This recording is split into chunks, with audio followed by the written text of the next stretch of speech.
ქუთაისის საერთაშორისო უნივერსიტეტი ანსამბლ რუსთავთან და მართვესთან აქტიურ თანამშრომლობას იწყებს პარტნიორობის ფარგლებში უნივერსიტეტის ბაზაზე. აზორ ერქომაიშვილის სახელობის ხალხური სიმღერის შემსწავლელი სტუდია შეიქმნება, რომელიც სტუდენტებს შესაძლებლობას მისცემს გაეცნონ და გაიღრმაონ ცოდნა ქართული ფოლკლორის მიმართულებით. მხარებს შორის თანამშრომლობის მემორანდუმი უნივერსიტეტში დღეს გაფორმდა.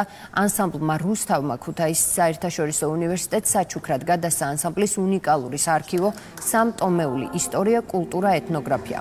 ქუთაისის საერთაშორისო უნივერსიტეტი ყველაზე მასშტაბური საქველმოქმედო მეგაპროექტია, რომელიც დამოუკიდებელი საქართველოს ისტორიაში დაარსებულ ერთადერთ საერთაშორისო სახელმწიფო უმაღლეს საგანმანათლებლო დაწესებულებას წარმოადგენს. უნივერსიტეტის იდეა ბიძინა ივანიშვილსა და მის ოჯახს ეკუთვნის. საერთაშორისო საქველმოქმედო ფონდი ქართუ უნივერსიტეტის განვითარების მიზნით 1 მილიარდი ევროს ღირებულების ინვესტიციას ახორციელებს. ქუთაისის საერთაშორისო უნივერსიტეტში გაიხსნა აზორ ერქომაიშვილის სახელობის ქართული ხალხური სიმღერის შემსწავლელი სტუდია.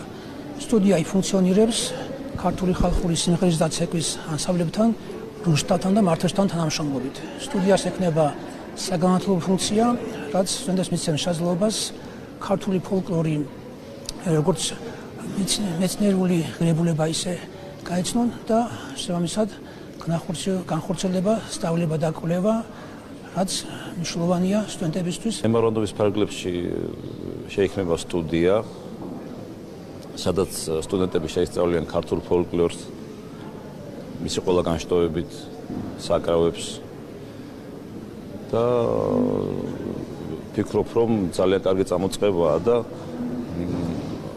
ამას გაგებით შეხვდებიან სტუდენტები მომავალი, ჩვენც არ დავიშურებ ძალღონეს, რომ ამ უძურებასის გარემოში და რა ვიცი, ულამაზეს გარემოში სწავლასთან ერთად ღირებდეს ქართული ჰანგები, ქართული ფოლკლორი. გავაფორმეთ ურთიერთთანამშრომლობის მემორანდუმი, რომელიც ითვალისწინებს ორი ანსამბლის, ორი ისტორიული ანსამბლის ურთიერთობას, რომლის მიზანიც არის სტუდენტებთან, ადგილობრივ მაცხოვრებლებთან, საერთაშორისო დონეზე და საქართველოში ქართული ხალხური შემოქმედების პოპულარიზაციას.